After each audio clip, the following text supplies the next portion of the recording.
Hello and welcome back to my channel. I'm Sam Zagar.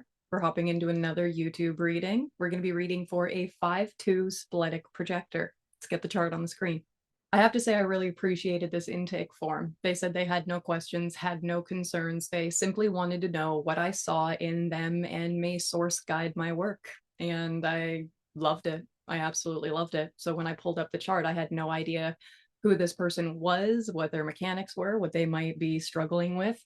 And I like the idea that someone is going to leave it up to me to recognize them, to witness them, to provide some type of context about who they are.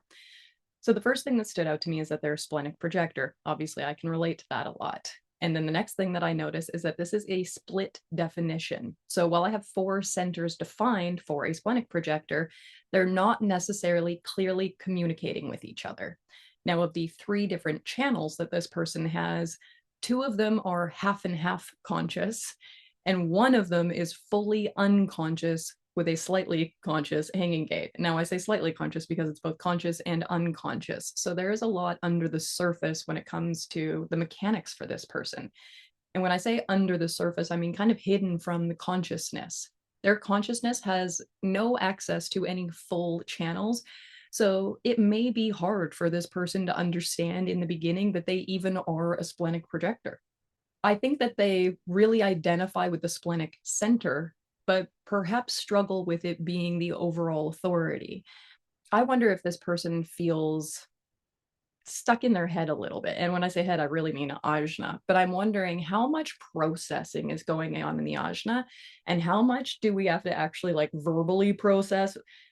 How much kind of soundboarding is going on? And are we actually getting it out to be able to process it?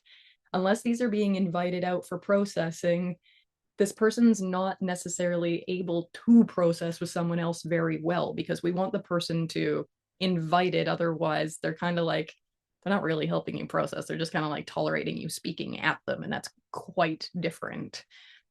Now, again, we're splenic authority, not soundboard authority, not environmental authority. So what I want to acknowledge is, does this person make their decisions from this bigger health authority? Are most of the decisions that this person is making based on, is this healthy for me or not? Is this good for my immune system? Does this empower my health in any way? Or do they get stuck just kind of trying to process the doubt or the confusion or the how did this go before or how might it go in the future? When I'm looking at 4323, we're going to have these like unique knowings, unique awarenesses, the freak to genius channel, like, oh, it dropped in. Any type of individual channel in many ways will feel more like what people describe as channeling or downloading, because you have a unique knowing that comes from somewhere, but the feeling of it is that, like when the information comes in, you just seem to trust it because there's an inner knowing. Whereas when we're dealing with collective circuitry, especially collective logical, there's more of a need to prove the information. When we're working with collective abstract, which this person has 1 channel in, the channel of curiosity, collective abstract is more like, how will it go? Did this make sense? Why? Like it's working with something that hasn't actually happened yet. So it's more ideas based, it's more predictive based, it's more belief based. It's almost actually more hopeful. I would say that hope tends to align a little bit more with the abstract collective. And I would say that guilt maybe aligns a little bit more with the logical collective, because logical collective has to prove its information. So there's a like inherent responsibility to prove whether the information is viable. Whereas we can't necessarily prove the future predictions being viable. So it's almost like the hopeful prediction. Now, I'll even double down on this quality because recognition and transitoriness channels have their emotional wave channels, and the wave is based on hope and disappointment, hope and disappointment. So hope is a huge driving force of collective abstract. Now, I also want to acknowledge that hope motivation goes very well with innocence motivation. So this person is innocent, but I believe that they have these more hopeful qualities to them. So how do I kind of like hopefully use this channel of curiosity? Because it's, you know, it's kind of projecting out into the future in this like, I hope it goes this way kind of way. Like, oh, I hope this idea works out. Oh, I hope this belief stands, you know, like.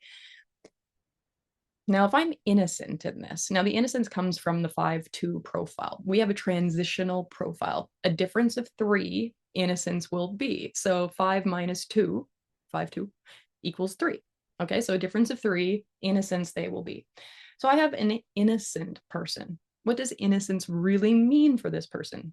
It means that their form of leadership, their type of leadership, is self-based more than anything else. So people who are innocent tend to not have a lot of power to lead the other. They're not supposed to have a lot of power to lead the other. That's a desire. So the transference of innocence would be desire. And desire is like, I want to lead, I want to lead, I want to lead. And ultimately it's saying, I want to lead you, I want to lead the other. Whereas with innocence, I do want to lead, but ultimately I want to lead me. And really, I don't want anyone else to lead me. That's one of the big innocence things. It's like, I want to do my own thing. And I want you to let me do my own thing. Like, leave me be. Don't interfere with me. Okay. Now, when I say don't interfere, some of the motivations work with different types of circuitry or are complementary to them. So innocence works with individual circuitry extremely well because it's empowering, it's mutative, it's I do my own thing. So we have 2 individual channels here, structuring and perfected form. Both of these are I go my own way, I do my own thing. And by going my own way and doing my own thing, I am a role model for other people. I am a like force of self-leadership that inspires other people to become a force of self-leadership. Now, one of the ways that this can happen is by people being quite jealous of how innocent people seem to be allowed to behave in the world. When it's correct for an innocence person to be leading themselves, a lot of other people look to that and they go, well, I like that. I want to be able to do that. People who are innocent, it's almost like people think that I want to say like we are very playful, but people maybe think that we're like playing all the time. Like we're just off doing our own thing. And it can create a want from other people to have access to something similar. So this is an empowerment quality. Like, what do you mean it's okay for you to prioritize what? Now, that's the thing. It's not like it's okay to prioritize innocence and everyone should be able to do that because not everyone is innocent. But what we're able to do is prioritize actually living out our own mechanics. And when we do that, that's extremely attractive to other people. And they're like, how are you doing that? Can you help me stand on my own? Can you help me live according to my mechanics in a way where I don't feel like I have to apologize or get permission from other people?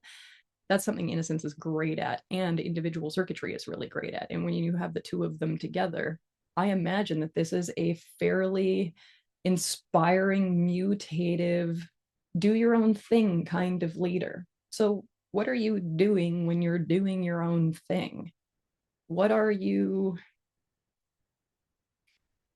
so different about you? What's so unique about you? And this is where it gets really fun that like, I know how old this person is. That's it. I don't know where they currently live. I don't know their occupation. I don't know their sexuality. I don't know their gender identity. Like, I don't know any of these things about this person other than this. Okay. What else am I going to see in this person? I see a lot of leftness. I also see no motors, no defined motors, and a lot of leftness, but a passive body. So we have a mountains passive. I love that it's even just called mountains passive because it really easily drills in that this is a passive body type. So you put them in the right mountains environment and they chill, right? This is not the hike up the mountain person. This is the gondola ride. This is the chairlift ride. This is the like, hey, I'll see you at the top. I might walk down with you, but probably not. Like, I'm gonna go in the gondola and I'm just gonna watch you go down all the times, right? Like, these are people who are observant. Now, I use the gondola chairlift mountains example quite a bit because I want it to be very obvious what we're working with in the beginning, but it's not to say that mountains is limited to like a ski hill by any means. Mountains is about, we could reduce it to two things: perspective and air. Okay, so mountains, where is my view? And air, what's the oxygen level? Mountains are things that are high up. Mountains people tend to do much better when they're high in some capacity. Now, when I say high, I mean like the oxygen in their blood has been altered. These are people who the thinner air at the top of the mountain is good for them. I will also make some like saucy jokes about this, that these people intimately can be a little bit more like cutting off their air supply for a little bit of extra fun. They may also be smokers. In fact, a lot of mountains people are smokers and they aren't happy about it. You know, they're not proud of it. They don't, it's not like they love it. It's just that it's ultimately it creates a circumstance that allows them to process in a way that is actually good for them. It sucks a little bit that maybe they're taking in something that they don't like. So maybe they smoke cigarettes from time to time as a way of like giving themselves a break. And maybe they haven't found a better, healthier alternative that they prefer. So they consistently, you know, go back to the cigarette when they need a break. But ultimately, it's about getting the space, changing the view, changing the oxygen levels, getting a different perspective. Like, is there an alternative way? Like, a lot of these people will end up quitting the unhealthy habit and leaning more in the direction of something like meditation or breath work. Now, because this person is splenic, there's a good chance they already lean in the slightly healthier direction because they have a health-based authority. If they're not leaning in the healthier direction, I wonder, are they really hearing their spleen? What is their spleen advocating for? Have they been suppressing their spleen? What do they think that their spleen typically sounds like? I'm curious about this. Like, how does it speak to you? What language does it use? What tone of voice? What volume? Are you able to identify any of those things? I sometimes am just like, I don't know how long I've been talking. I'm surprised my mouth doesn't get more dry, although it does get pretty dry. Mm. One thing leads to another. Okay, so since I was just like, my mouth gets pretty dry, what's your taste cognition like? To be taste cognition and splenic authority, kind of a win. There's some, okay, so we all have like the effery in our designs, but we also all get a couple of like wins or easy peasy things. So the fact that this person is consecutive, taste, and splenic, I'm going to go with a win on that one because we are primal, primal, primal all the way. We took the first diet type. We took the second cognition, which is still developed from splenic awareness. So smell and taste are cognitions that belong to the splenic binary. So their authority, their cognition, and their diet type are like original primitive people. So there is a very like alert, primitive, primal, instinctual, esoteric kind of lizard brain, honestly, a way of going about the world. Now, in order to enhance this taste cognition, the mouth can't be unnecessarily dry. Your mouth is going to want to stay more moist more consistently. And yet at the same time, if you're a mouth breather, which is what taste cognition is supposed to be, like this is how we get a lot of data about things. If I close my mouth and I go through my nose, I'm like, it's almost like I'm taking the top off of a level of information that I would want. If I filter through my nose, I feel like I've already like cleaned some of the information a little bit, which is less accurate for me. As a taste person, I want to taste the information, but also if my mouth is really dry, I don't register the taste as much, right? Like when your mouth is really dry, everything tastes like sand or cardboard or like you need liquid to bring things alive. So I can tell you that this person needs to drink a ton of water. And I'm saying this with such emphasis because I'm really saying this to myself because I am also consecutive and taste and splenic and innocence and a strategic mind with action sense and a variety of other things that this person is. I can relate to a lot of it. But what's really interesting is that I think we both need to drink way, way, way more water. And then I am kind of a little bit curious in how this is going to affect your mountains thing.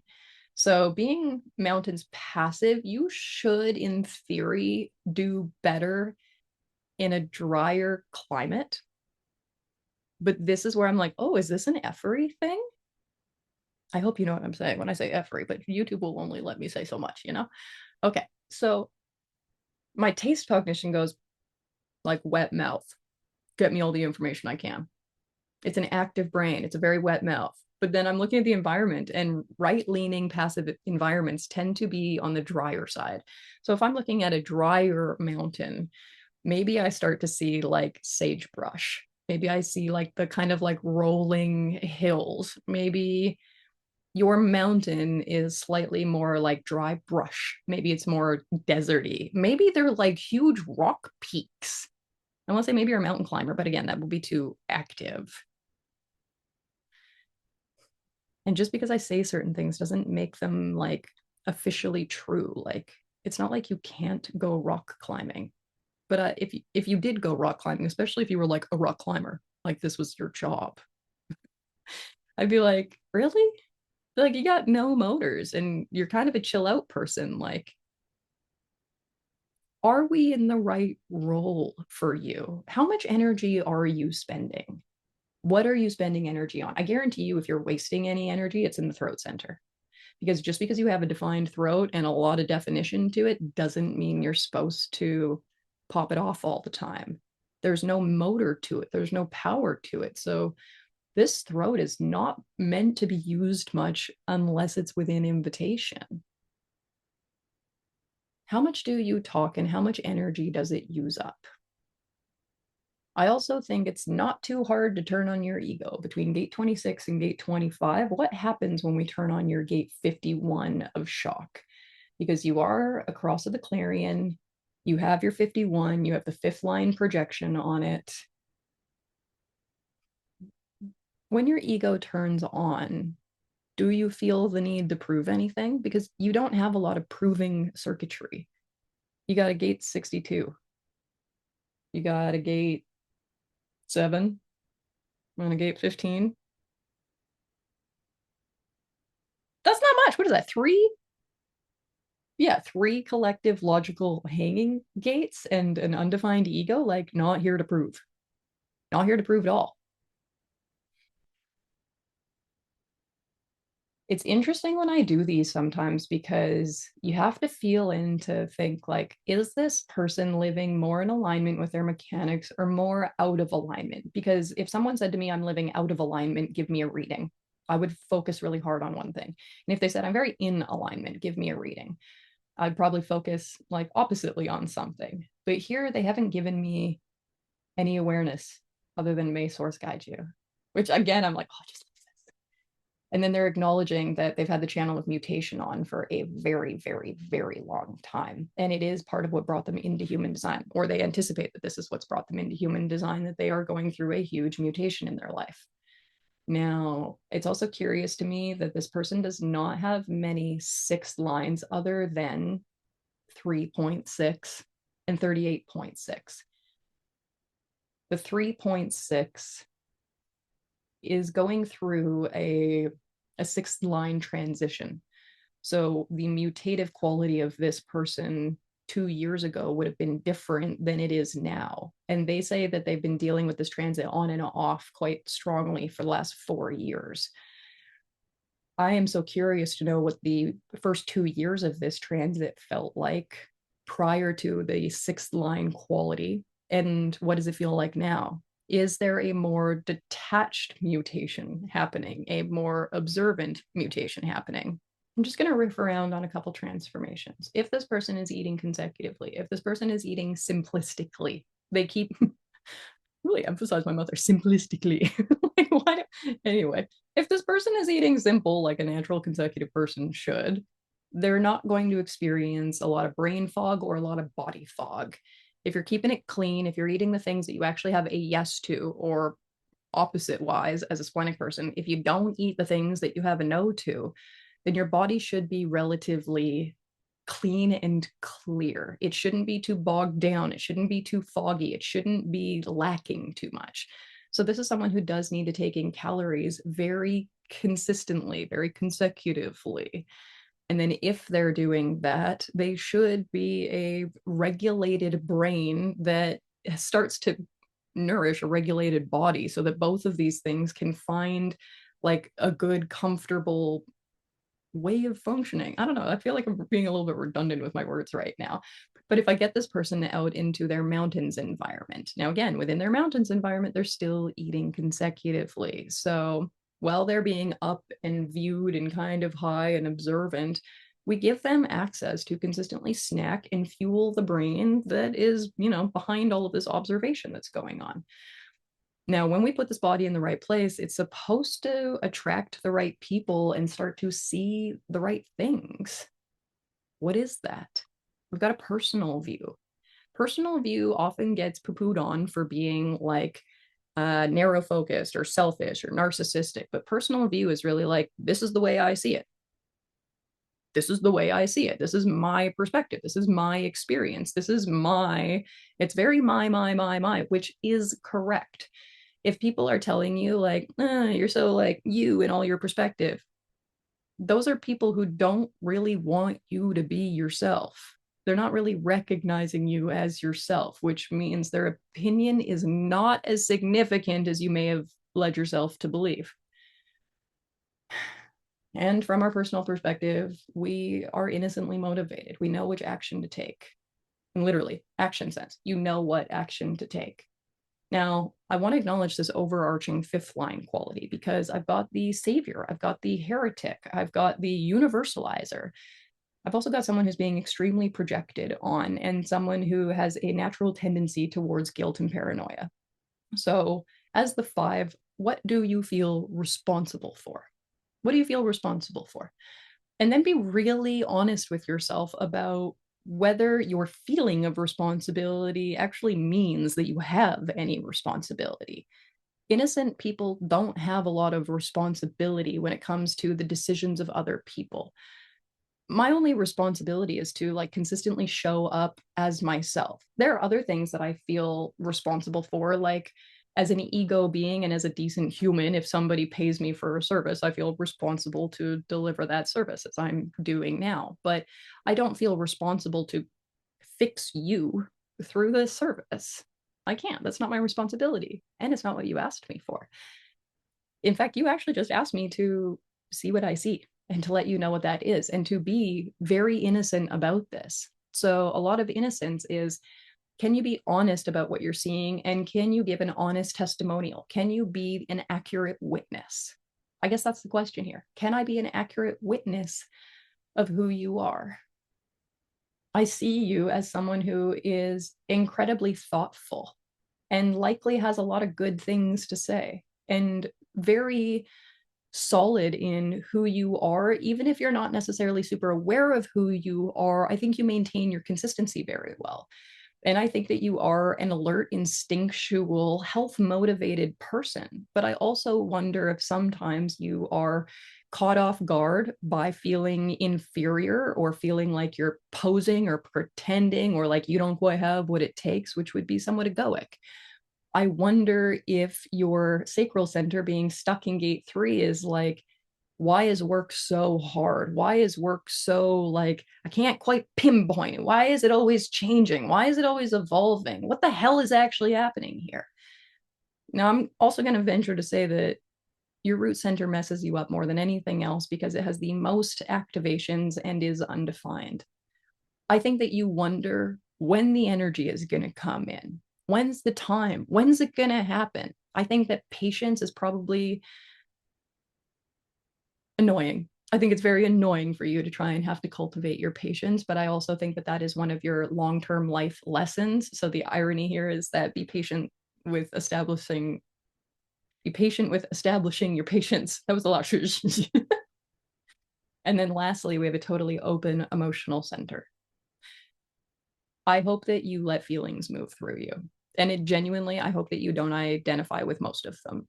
I think that if you have really big things that feel like they're kind of rocking you, or like you get hit out of nowhere with a lot of emotion, or sometimes you feel like totally stagnant and void of emotion, all of those would be natural, normal states for you.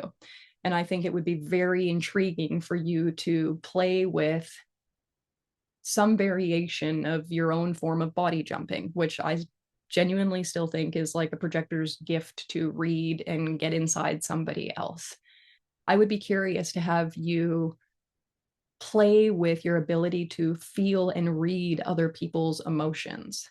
I would maybe give you the experiment or challenge you to go out in public and find emotional places or places of beauty and see if you're moved by anything.